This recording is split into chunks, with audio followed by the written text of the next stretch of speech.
Hello, I'm Cliff Smith and welcome to lesson 1 in the major series of my lessons on the CAGED system. Today we're going to look at the basic 5 chords that we use in the CAGED system, the major chords, and we're going to look at the root shapes and just a brief kind of idea about what the CAGED system is. So to start with, we're going to look at the 5 basic open chords that spell the word CAGED. So C, A, G, E, D.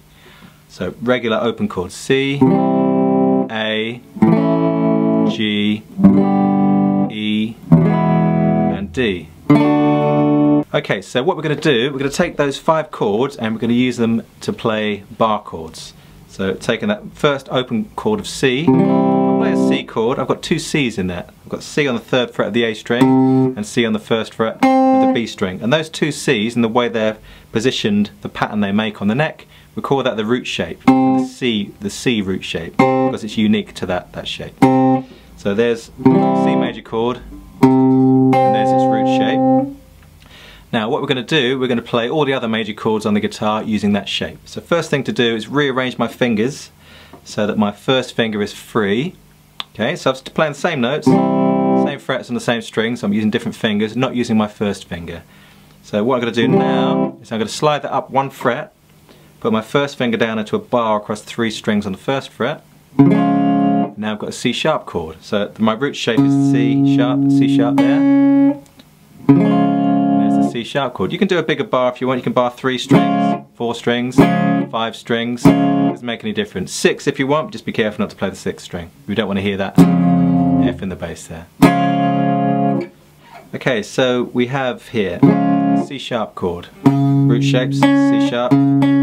If I move that up 1 fret, that's a D chord. Little fingers on D, second fingers on D, it's the root shape, D major chord. Move up again, D sharp, move up again, E. And I keep going, as long as I know which note my little finger's on, I know which chord I'm playing. That's an E, that's an F, so this is an F major chord. F sharp, G, G sharp, A sharp, B, one more. There's C, 1 octave higher than the open chord I played. My little finger's now on C on the 15th fret. Root shapes. Next shape, A. Open A chord. Root note or root shapes, open A, 5th string, 2nd fret of the G string. Those are the 2 A's in that A chord. And that shape, relationship between those 2 notes, we call it the root shape for A. Or the A root shape. If I move that up 1 fret, everything up 1 fret, bar down across 5 strings on the 1st fret, I've now got an A sharp or B flat chord. First finger's on A sharp, 3rd finger is on A sharp. Together, we've got an A sharp chord. Move it up 1 more. That's a B chord. First finger's on B, 3rd finger's on B. It's the root shape. So this is a B chord using the A shape. The shape is an A, but the sound of the chord is a B. The notes we're playing produce a B chord. And again, I can use this chord shape to play any major chord. So if I go from B, move it up 1, I've got C, C sharp, D. There's another way you can play this chord. This is kind of the textbook way where you do a full bar or 5-string bar. You use 3 fingers, but you can also play it flattening down your 3rd finger across the B, G, and D strings, and just playing the 5th fret of the A string. And then you produce a very similar sounding chord. The only thing is the top string, top E string, is dead, it's muted. So we're playing, actually got 4 notes ringing out there. It's a D major chord. This is often called the cheats version. That's the textbook way you'll find in your chord dictionaries often. This way is a more practical way of finding the chord. And you can hear it sounds very similar. It's not wrong, it's just another way of playing it. Ideally you want to be able to play it both ways. Another way you can do that is you can use your little finger instead of the 3rd. Same idea, you flatten the little finger down across 3 strings, the B string, G string and D string. First finger's just playing the A string, and then you've got same sound, but top strings is muted. So let's carry on. We've got D on the 5th fret, move up, D sharp, E, F, F sharp, G, G sharp, A, 1 octave higher. Root shape.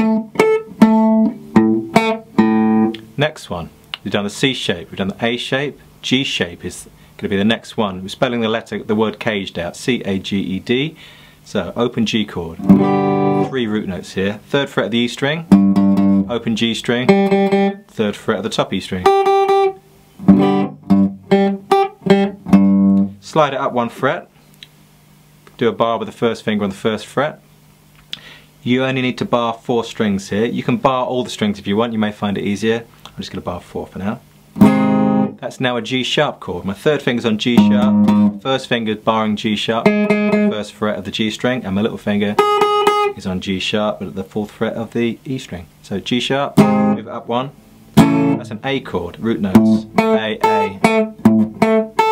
Those are my A's. Up again, A sharp, B, C, C sharp, D, D sharp, E, F, F sharp, G, 1 octave higher. Okay, so next one, C, A, G, E. Open E chord. Root shape is open E, 2nd fret of the D string, open top E string. 3 E's in that chord. If I move it up 1, I've now got a chord of F using the E shape. So 1st finger is on F on the 1st fret of the E string, 3rd finger or 4th finger is on F on the 3rd fret of the D string, and 1st finger is also on F on the 1st fret of the top E string. F major chord using the E shape. Move it up 1, F sharp, G, G sharp, A sharp, B, C, C sharp, D, D sharp, E, and 1 more, F. Same as the first one we started, but 1 octave higher. C, A, G, E, D is next. Open D chord. Root notes in that chord are open D, 4th string, 3rd fret of the B string. Those are the 2 D's in a D chord. Now if I rearrange my fingers, slide up 1 fret, put my 1st finger on the 1st fret of the D string. It's now a D sharp chord. 1st finger's on D sharp, little finger's on D sharp. That's the root shape. Move it up 1 more, got an E chord. 1st finger's on E, little finger's on E. Carry on, F, F sharp, G, G sharp, A sharp, B, C, C sharp, D. Root shape, open D, same shape. Okay, so those are the 5 different ways of playing a major chord on the guitar. So if you've got your head around that, I've got another exercise for you to really start learning those chords. And this time we're going to play the chords in every key in one position. So we're going to go around the cycle of fourths, which you may or may not know. So we need to know these notes in this order. Write these down if you don't know it. C, F, B flat, E flat, A flat, D flat, F sharp, B, E, A, D, G. Okay, write those down or learn them. So what we're going to do there, we're going to work our way through all the chords, going around the cycle of fourths, and we're going to gradually work our way up the neck. So we're going to move from one chord to whatever the nearest one is in that position. We're not going to jump up and down the neck, we're going to try and make it a nice smooth transition, or rather we are going to make it a nice smooth transition.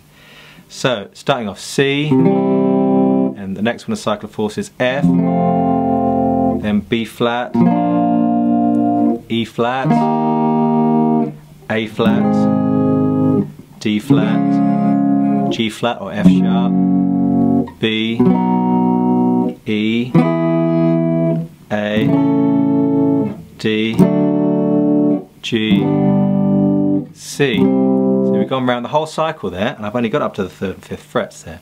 Okay, so we've just landed on C on 3rd fret, A-shaped bar chord. We're not going to stop there, we're going to carry on. So we're going to go from C back to F, B flat, E flat, A flat, D flat, F sharp, B, E, A, D, G, C. Going around another cycle, we're going to carry on. C to F, B flat, E flat, A flat, D flat, F sharp, B, E, A, D, G, C. Okay, so we've just landed on a C major chord at the 8th fret using the E-shaped bar chord. And we're going to go around again. So from C to F, B flat, E flat, A flat, D flat, F sharp, B, E, A, D, G, C. That's another cycle, and we can do one more. So from the C chord, which is now the D shape, first finger at the 10th fret, little fingers at the 13th. That's a C major chord using the D shape. From there we're going to go from C to F to B flat, E flat, A flat, D flat, F sharp, B, E, A, D, G, finally C, which is one octave, exactly one octave higher than C we started on. Okay, well I think that's enough for lesson 1, but if you got through all that, then well done. There's a lot of work in there. If you didn't quite get through it, don't worry about it. You can still look at lesson 2. Lesson 2 is going to be on the major scale. So even if you haven't got everything down from this lesson, you can still look at lesson 2. Yeah, see you there. Bye.